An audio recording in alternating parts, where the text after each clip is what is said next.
যুগে যুগে বিজ্ঞানীরা নিজেদের এক্সপেরিমেন্টের জন্য কত মানুষকেই যে বলির পাঠা বানিয়েছে তার সঠিক হিসাবও নেই। শুধু যে গিনিপিগ বানিয়েছে তাই নয়, নিজেদের স্বার্থের কারণে তাদের হত্যাও করেছে। রয়েছে এমন বহু নির্মম ঘটনাও। তো প্রিয়জনেরা, আজকে এমন একটা মুভির গল্প নিয়ে হাজির হয়েছি যেখানে বাচ্চাদের মস্তিষ্কে নানা এক্সপেরিমেন্ট করছিল একদল বিজ্ঞানী। বিজ্ঞানীদের সেই ল্যাব থেকে পালিয়ে যাওয়া একটা বাচ্চা মেয়েকে নিয়েই আজকের এই অসাধারণ মুভির কাহিনীটি। তো আর কথা না বাড়িয়ে সরাসরি চলে যাওয়া যাক আজকের মুভির গল্পে। মুভির শুরুতেই আমাদের একটা ল্যাবকে দেখানো হয় যেখানে কিছু নির্দয় মানুষ ছোট বাচ্চাদেরকে হিংস্রভাবে মেরে ফেলছিল। এখানে আমরা একটা মহিলাকেও দেখতে পাই যার নাম হচ্ছে ডাক্তার বেক। ডাক্তার বেক ওই মানুষগুলোকে সবগুলো বাচ্চাকে মেরে ফেলার নির্দেশ দিচ্ছিল। অন্যদিকে আমরা একটা ছোট্ট বাচ্চাকে দেখতে পাই যে কিনা তাদের কাছ থেকে পালিয়ে জঙ্গলের দিকে দৌড়াচ্ছিল, কিন্তু তার পেছনে বেকের মানুষজনও তাকে খুঁজে বের করার জন্য লেগেছিল। বাচ্চা মেয়েটি যে কোনোভাবেই তাদের ফাঁকি দিয়ে পালাচ্ছিল। মিস্টার চুই যে কিনা ওই টিমের লিডার ছিল এবং যারা ওই বাচ্চা মেয়েটিকে তাড়া করছিল তারা একটি বাচ্চা ছেলেকে ধরে ফেলে। বাচ্চা ছেলেটিও মেয়েটিকে তাড়া করছিল। এরপর চুই ছেলেটিকে তাদের সাথে নিয়ে যায় আর বেকের কাছে দিয়ে দেয়। বেক ছেলেটিকে বলে, যাও নিজের রক্ত পরিষ্কার করে আসো। বেক বাচ্চাটিকে না মেরে তাকে জীবন্ত ছেড়ে দেয়, কারণ বেকের এক্সপেরিমেন্টের জন্য বাচ্চাটি একদম পারফেক্ট ছিল।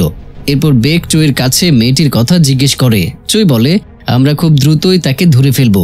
এটা শুনে বেক বলে, মেয়েটি এমনিতেও আমাদের ছাড়া বেশি দিন বাঁচবে না, কারণ ওর যে রোগ সেটার চিকিৎসা একমাত্র আমাদের কাছে আছে। কিন্তু অন্যদিকে মেয়েটি তখনও বেঁচেই ছিল আর সে জঙ্গল থেকে বের হয়ে যেতে পেরেছিল, কিন্তু অনেক ক্লান্ত হয়ে যাওয়ার কারণে সে আর বেশি দূর যেতে পারেনি আর সে ওখানেই অজ্ঞান হয়ে গিয়েছিল। এরপর একজন লোক তাকে খুঁজে পায় যে কিনা একজন ভালো শিক্ষক ছিল। লোকটি অজ্ঞান অবস্থায় থাকা মেয়েটিকে তার ঘরে নিয়ে যায় এবং চিকিৎসা করায়, কিন্তু ডাক্তার বলে মেয়েটি সব স্মৃতি হারিয়ে গিয়েছে। আগের কোনো কথাই তার মনে নেই, এমনকি নিজের সম্পর্কেও কিছুই মনে নেই তার। এসব জানার পর সেই শিক্ষক আর তার স্ত্রী দুজন মিলে বাচ্চাটিকে দত্তক নিয়ে নেয় আর তাকে নিজেদের কাছে রেখে দেয়। তারা বাচ্চাটির নাম রাখে জায়ুন। এরপর 10 বছর পরের কাহিনী দেখানো হয়। এখন ছোট্ট বাচ্চা জায়ুন বড় হয়ে গিয়েছে এবং সে মিস্টার গো এবং মিসেস গোকে নিজের বাবা মা হিসেবে জানে। এখন তার বাবা অসুস্থ হয়ে যাওয়ায় খামারের দায়িত্ব সে নিজের উপরেই নিয়ে নিয়েছে। একদিন সে তার বাবার খামারের পশুর জন্য খাবার নিয়ে যাচ্ছিল এবং সেখানে গিয়ে সে দেখতে পায় তার বাবা পশুদের জন্য কাজ করছে। এটা দেখে সে রেগে যায় আর বলে, আপনার কাজ করা উচিত হচ্ছে না, বরং আপনার বিশ্রাম নেওয়া উচিত। এখানে আমরা জানতে পারি সে তার এই বাবা মাকে অনেক ভালোবাসে আর মিস্টার গো অ্যান্ড মিসেস গো জায়ুনকে নিজের মেয়ের মতোই ভালোবাসে। কিন্তু এইদিকে এতদিনে তার মা অর্থাৎ মিসেস গো ডিমেনশিয়ায় ভুগছিলেন, মানে তিনি কিছু মনে রাখতে পারতেন না। একটু পর পর সব ভুলে যেতেন, কিন্তু জায়ুন তার মায়ের অনেক খেয়াল রাখত। দুপুরে জায়ুন তার বাবা মায়ের সাথে খেতে বসলে তার বাবা খামারের পশুদের বিক্রি করার কথা বলেন। তিনি আরো বলেন, আমাদের কাছে অনেক কম টাকা পয়সা রয়েছে আর তোমার মায়ের চিকিৎসাও করাতে হবে, এই জন্য আমাদেরকে কিছু পশু বিক্রি করে দিতে হবে। এইসব কথা শুনে জায়ুনের খুব মন খারাপ হয়ে যায়। এরপর রাতে সে গোসল করছিল আর তখনই আমরা তার পিঠে কিছু চিহ্ন দেখতে পাই যেগুলো ডাক্তার বেকের গবেষণার জন্য হয়েছিল। তখনই জায়ুনের মাথা খুব বাজে ভাবে ব্যথা করতে শুরু করে আর আমরা জানতে পারি জায়ুনের শরীর একদম ভালো নেই আর তার সেই অসুস্থতা যেটার কথা বেক চুইকে বলেছিল সেটা এখন অনেক বেড়ে গিয়েছে। জায়ুন এখন এটা চিকিৎসা দ্রুত না করালে সে মারা যেতে পারে। এর পরের দিন যখন সে তার বান্ধবীর সাথে স্কুলে যাচ্ছিল তখন তার বান্ধবী তাকে একটি গানের প্রতিযোগিতার কথা বলে। জায়ুনের বান্ধবী তাদের পরিবারের অর্থনৈতিক অবস্থার কথা খুব ভালোভাবেই জানত আর সে জায়ুনের খুব ভালো বান্ধবীও ছিল, আর এই জন্য সে জায়ুনকে গানের প্রতিযোগিতার কথা বলে আর সেখানে অংশগ্রহণ করতে বলে, কারণ প্রতিযোগিতায় জিতলে সে অনেক টাকা পুরস্কার পাবে আর সেই টাকা দিয়ে সে তার মায়ের চিকিৎসাও করাতে পারবে। এতে তাদের খামারের পশু বিক্রি করতে হবে না। এগুলো শুনে জায়ুন প্রতিযোগিতায় অংশগ্রহণ করার সিদ্ধান্ত নিয়ে নেয় আর সেই প্রতিযোগিতার জন্য অডিশনও দিতে যায়। সেখানে তার গান সবার অনেক পছন্দ হয় আর সে সেই প্রতিযোগিতায় নির্বাচিত হয়ে যায়। এখন রাতে জায়ুনের বাবা মা তার গান টিভিতে শুনে অনেক বেশি খুশি হয়ে যায়।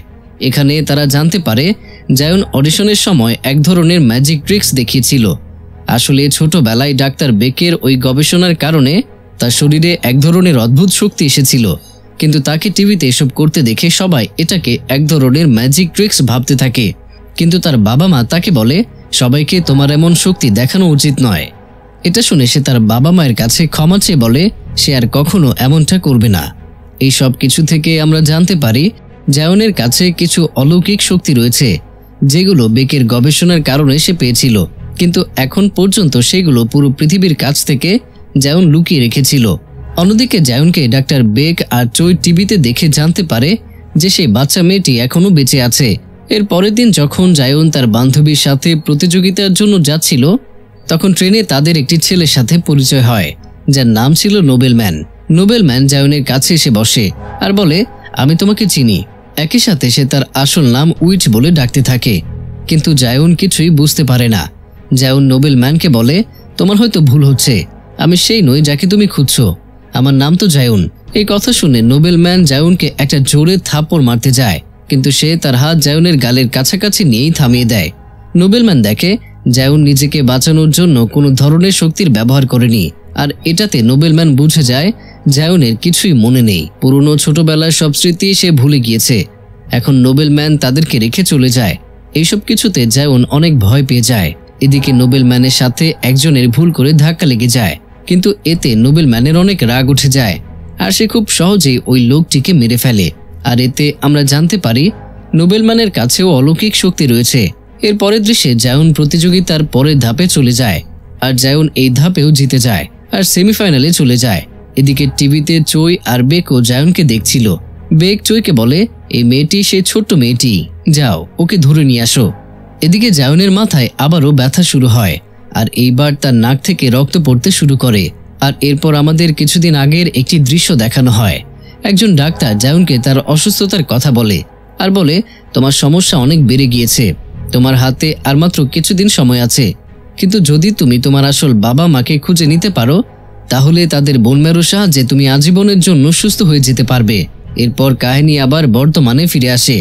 এখানে জায়ন তার নাকের রক্ত পরিষ্কার করে নিজের বাসায় ফিরছিল। তখনই রাস্তায় কিছু লোকজন আসে আর জায়নকে তাদের সাথে যাওয়ার জন্য বলে। তারা বলে, আমরা আপনার সাথে একটি অনুষ্ঠান করতে চাই। তবে জায়ন আর তার বান্ধবীর লোকটির কথা শুনে অনেক সন্দেহ হয়, আর লোকটিকে তারা মানা করে দিয়ে একটা ট্যাক্সি ডেকে সেখান থেকে দ্রুত চলে যায়। এরপর তারা দুজনে বাস স্টপেজে গিয়ে বাস আসার জন্য অপেক্ষা করছিল, কিন্তু বৃষ্টি আসার কারণে তারা কোনো বাসই পাচ্ছিল না। আর তখনই সেখানে নোবেলম্যান আসে আর জায়নকে বলে, খুব দ্রুতই আবার দেখা হয়ে গেল। জায়নকে সে আরো বলে, তুমি এই সময় এখানে কি করছো? তোমার তো বয়স্ক মা বাবা আছে, তোমার তো তাদের সাথে থাকা উচিত, কে জানে কখন তাদের সাথে কি হয়ে যায়। এসব বলে নোবেলম্যান সেখান থেকে চলে যায়। নোবেলম্যানের কথা শুনে জায়ন বুঝতে পারে তার বাবা মা বিপদের সম্মুখীন হতে যাচ্ছে। এতে জায়ন দ্রুত দৌড়ে বাসার দিকে যেতে থাকে আর তার বান্ধবীকে বলে তার বাবাকে ফোন করে বাসায় আসতে। আসলে তার বান্ধবীর বাবা একজন পুলিশ অফিসার ছিল। এদিকে নোবেলম্যান আর তার লোকজন আগেই জায়নের বাসায় পৌঁছে যায়। তারা জায়নের বাবা মাকে মারার জন্য ঘরের ভেতরে যাওয়ার সিদ্ধান্ত নেয়। এমন সময় সেখানে জায়নের বান্ধবীর বাবা চলে আসে। তাকে দেখে নোবেলম্যান আর তার সঙ্গীরা সেখান থেকে চলে যায়। এরপর জায়ন যখন বাসায় এসে ঘরে ঢুকতে যায়, তখন দেখে বাসার সমস্ত লাইট বন্ধ। এটা দেখে সে ভয় পেয়ে যায় আর ভাবে নোবেলম্যান তার বাবা মাকে হয়তো মেরে ফেলেছে। কিন্তু তখনই সে দেখতে পায় তার বাবা আর তার বান্ধবীর বাবা মিলে একটা খেলা খেলছে, কারণ তারা দুজন অনেক পুরনো বন্ধু। জায়ন তার বাবাকে সুস্থ দেখে অনেক খুশি হয়ে যায়। এরপর তার বান্ধবী যখন তার বাবার সাথে ফিরছিল, তখন তার বান্ধবীর বাবা তাকে বলে, আজকে আমি যখন এখানে এসেছিলাম তখন তোমার বাসার সামনে কিছু লোক দাঁড়িয়েছিল, তুমি কি তাদেরকে চেনো? জায়ন তখন তাকে জানায়, না, আমি তাদেরকে চিনি না, হয়তো তারা আমাকে অন্য কেউ ভাবছে। এরপর আমরা একজন ডাক্তারকে দেখতে পাই, যে কিনা 10 বছর আগে বেকের সাথে ওই এক্সপেরিমেন্টে কাজ করেছিল। তারা দুজন মিলে বাচ্চাদের মস্তিষ্কের ওপরে এক্সপেরিমেন্ট করেছিল। সে যখন নিজের বাসায় আসে, তখন এখানে নোবেলম্যান আর তার সঙ্গীরা মিলে তার পুরো পরিবারকে মেরে ফেলে। এখানে নোবেলম্যানের একজন সঙ্গী ওই ডাক্তারকে বলে, যদি তুমি আমাদের কথা শুনে আমাদের সাথে কাজ করার জন্য রাজি হয়ে যেতে, তাহলে আমরা কাউকে মারতাম না। এসব কথা বলে সে ওই ডাক্তারকেও মেরে ফেলে। এদিকে বেক চইকে বলে, হেডকোয়ার্টার থেকে চইকে এই কাজ থেকে অব্যাহতি দেওয়া হয়েছে। এই কথা শুনে চই বেককে বলে, তোমরা ওই মেয়েকে মানে জায়নকে আমাকে ছাড়া একদমই নিয়ন্ত্রণ করতে পারবে না।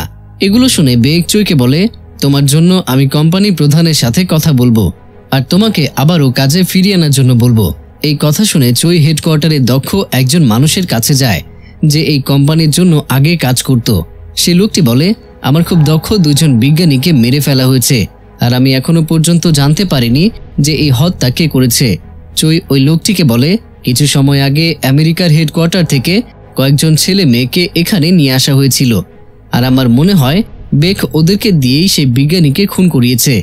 আর এই কারণেই বেকের আর এখন আমাকে দরকার নেই। হয়তো সে একাই জায়নকে ধরতে চাচ্ছে, যাতে সে এত বছর ধরে যে এক্সপেরিমেন্ট করেছে সেটাতে সফল হতে পারে। তাদের এই কথা থেকে আমরা এটা বুঝতে পারি নোবেলম্যান আর তার সঙ্গী বেকের জন্যই কাজ করছে। তারপর সেই লোকটি চইকে বলে, জায়নকে মেরে ফেলো আর আমাকে শুধু ওর মস্তিষ্কটা এনে দাও, যাতে আমি সেটার উপরে এক্সপেরিমেন্ট করতে পারি। তারপর সেই লোকটি চইকে জিজ্ঞেস করে, তোমার হাতের এখন কি অবস্থা? তখন চই তাকে তার হাত দেখায়। চইয়ের হাত পুরোপুরিভাবে সংক্রমিত হয়ে গিয়েছিল। এটা দেখে সেই লোকটি চইকে বলে, আমরা যদি জায়নের মস্তিষ্ক পেয়ে যাই তাহলে আমরা তোমার এই হাতটি ঠিক করার ওষুধ বানাতে পারবো। এটা শুনে চই নিজের লোকজনকে জায়নকে মেরে ফেলার হুকুম দেয়। একদিন জায়ন তার বাবা মা আর তার বান্ধবীর সাথে একসাথে বসে খাওয়া দাওয়া করছিল। খাবার খাওয়ার সময় তার মা আবারও সব ভুলে যায় এবং সে জায়ন আর তার বান্ধবীকে চিনতে পারে না। সে বলে, এরা কারা? আমাদের সাথে এরা খাবার কেন খাচ্ছে? এসব দেখে জায়নের খুব মন খারাপ হয়ে যায়। জায়নের বাবা তার মাকে সেখান থেকে নিয়ে চলে যায়। এরপর রাতে যখন জায়ন ঘুমাচ্ছিল তখন সে আবারও সেই ছোটবেলার স্বপ্ন দেখে, আর তখনই আবার তার সেই অসহ্য মাথা ব্যথা শুরু হয়ে যায়। ঠিক তখনই সে তার বাবার আওয়াজ শুনতে পায়। সে রুম থেকে বের হয়ে আসতেই চইয়ের একজন লোক জায়নের কপালে বন্দুক ঠেকায়। একই সাথে অন্য আরেকজন তার বান্ধবীর গলায় ছুরি রাখে। জায়ন সবাইকে বলতে থাকে, আমি সে নই যাকে তোমরা খুঁজছো। কিন্তু সেই লোক জায়নকে বলে, যদি তুমি সেই উইচ না হও তাহলে সেটা প্রমাণ করো। লোকটি জায়নের বান্ধবীর গলা ছুরি দিয়ে কাটতে যাচ্ছিল। এটা দেখে জায়ন অনেক রেগে যায়। তখন সে সবার উপরে হামলা শুরু করে আর একে একে সবাইকে মেরে ফেলে। এই দৃশ্যে আমরা প্রথমবার জায়নের শক্তি দেখতে পাই, যেটা সত্যি অনেক অসাধারণ ছিল। আর এসব কারণে জায়নকে বেক খুঁজছে সে ছোটবেলা থেকে। আর এসব মারামারির সময় সেখানে নোবেলম্যান আর তার সঙ্গীরা চলে আসে। নোবেলম্যান বলে, তুমি যদি আর কিছু করো তাহলে আমরা তোমার বাবা মাকে মেরে ফেলবো। জায়নের এত শক্তি দেখে তার বান্ধবী অনেক অবাক হয়ে যায়। নোবেলম্যান তাকে বলে, তোমার কখনো সন্দেহ হয়নি? কারণ জায়ন তোমার সাথে সব সময় ঘোরাফেরা করে, বয়স্ক বাবা মার খেয়াল রাখে, আবার খামারের পশুদের যত্ন নেয়। তারপরেও পুরো স্কুলে সে কিভাবে প্রথম হয়? এত দিনে তো তোমার সন্দেহ হওয়া উচিত ছিল যে আসলে জায়ন এত কিছু করে কিভাবে। নোবেলম্যান তার বান্ধবীকে বলে, জায়নের মস্তিষ্ক অনেক ভালো কাজ করে আর সে চাইলে যে কোনো কিছুই করতে পারে, কিন্তু সে অনেক চালাক, তাই সে পুরো পৃথিবী থেকে নিজের শক্তিকে লুকিয়ে রেখেছে। এসব শুনে জায়ন নোবেলম্যানকে বলে, তুমি আমার পেছনে পড়েছ কেন? এবার নোবেলম্যান জায়নকে একটা আঘাতের চিহ্ন দেখায় আর বলে, তুমি আমাকে এই আঘাত দিয়েছিলে। কিন্তু জায়নের এই বিষয় কিছুই মনে ছিল না। নোবেলম্যান জায়নকে বলে, তুমি যদি তোমার পুরনো স্মৃতি ফিরিয়ে আনতে চাও তাহলে আমাদের সাথে চলো, কিন্তু তুমি যদি আমাদের সাথে না যাও তাহলে আমরা তোমার বান্ধবী আর তোমার বাবা মাকে মেরে ফেলবো। এই কথা শুনে সে নোবেলম্যানের সাথে যাওয়ার জন্য রাজি হয়ে যায় আর তার বান্ধবীকে বলে, আমি ফিরে আসা না পর্যন্ত তুমি আমার বাবা মায়ের খেয়াল রাখবে। এসব বলে জায়ন নোবেলম্যানের সাথে চলে যায়। এদিকে চই আরো লোকজন নিয়ে জায়নকে মেরে ফেলার জন্য বের হয়ে পড়ে। এদিকে নোবেলম্যান জায়নকে নিয়ে যাওয়ার সময় বলে, তুমি সত্যি অনেক চালাক, অনেক গবেষণা করে তুমি এই বাবা মাকে বেছে নিয়েছিলে, কারণ তাদের ছেলে আর ছেলের বউ এক ভয়ঙ্কর দুর্ঘটনায় মারা গিয়েছিল আর তারা এই বিষয়টি নিয়ে খুবই কষ্ট পাচ্ছিল, তাই খুব সহজেই তারা তোমাকে নিজের করে নিয়েছিল।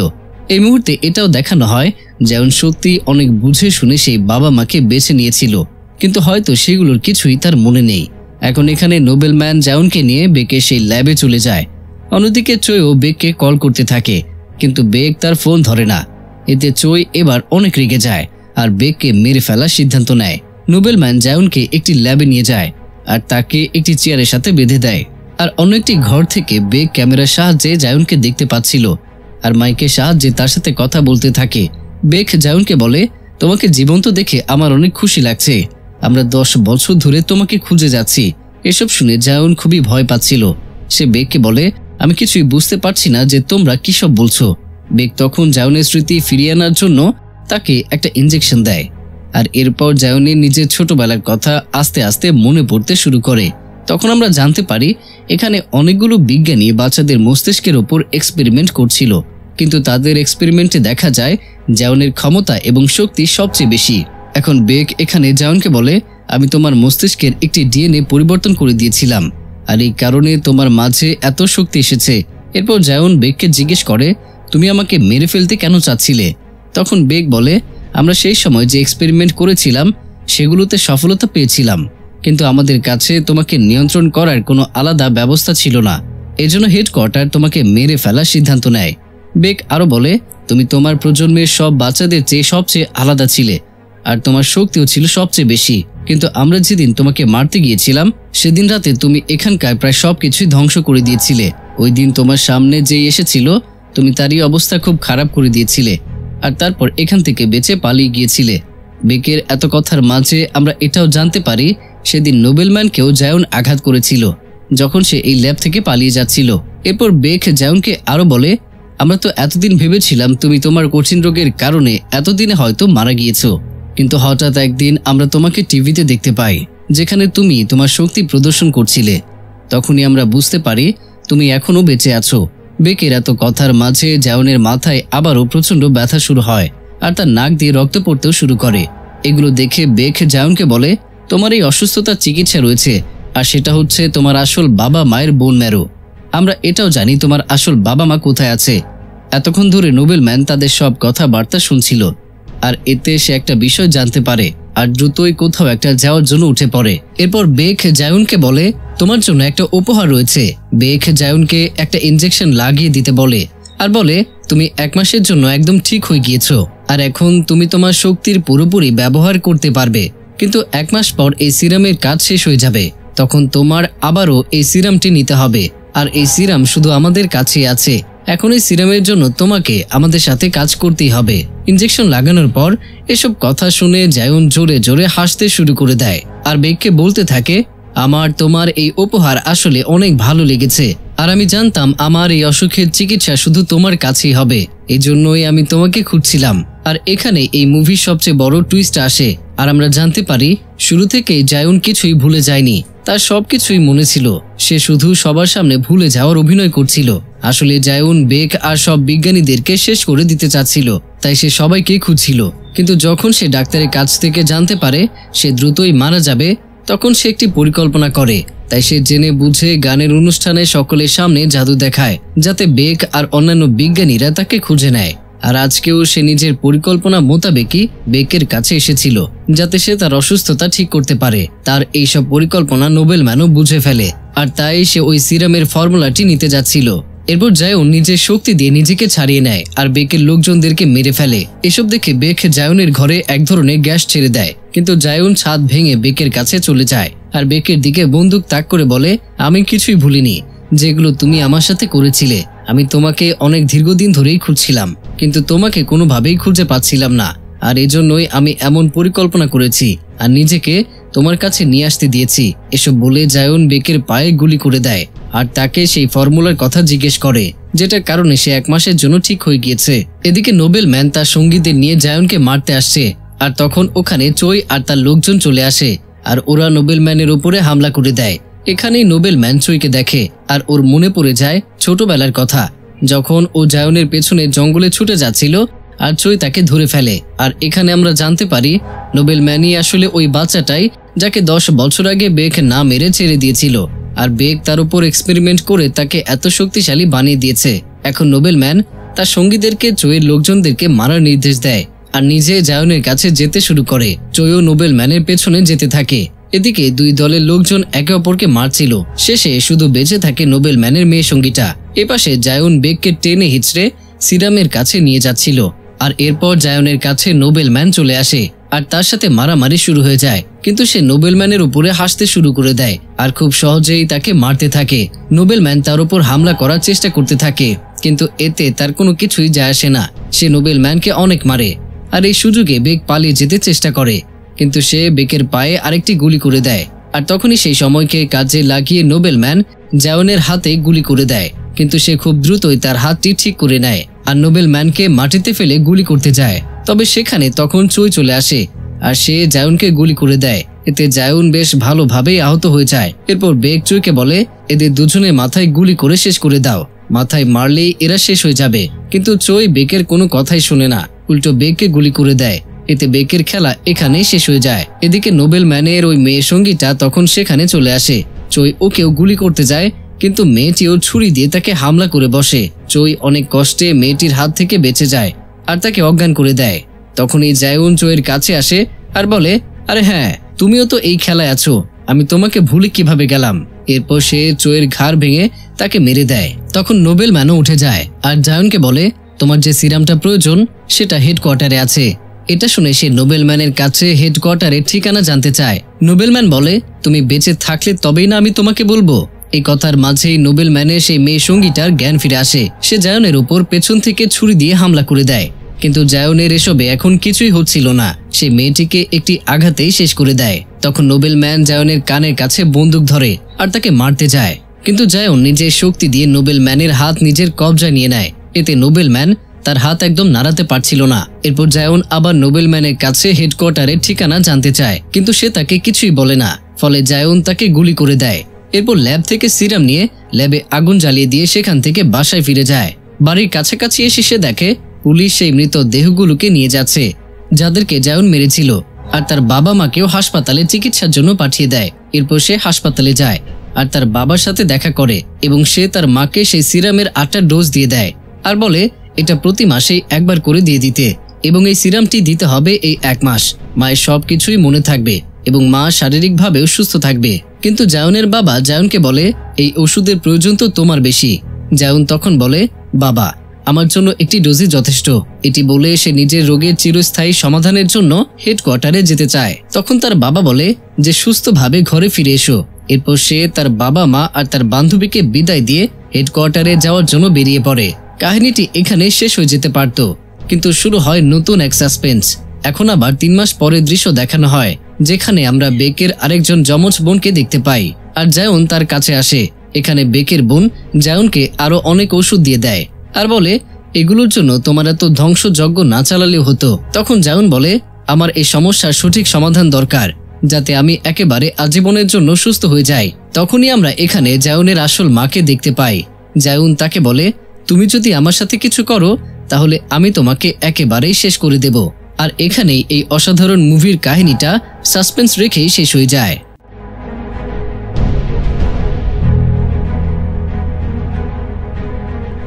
তো প্রিয়জনেরা, কেমন ছিল আজকের মুভির গল্পটি আর আমার এক্সপ্লেনেশন, সেটা অবশ্যই কমেন্টের মাধ্যমে জানাতে ভুলবেন না। দেখা হচ্ছে পরের ভিডিওতে। ততক্ষণ পর্যন্ত সবাই ভালো থাকুন, সুস্থ থাকুন আর অবশ্যই আমাকে মনে রাখুন।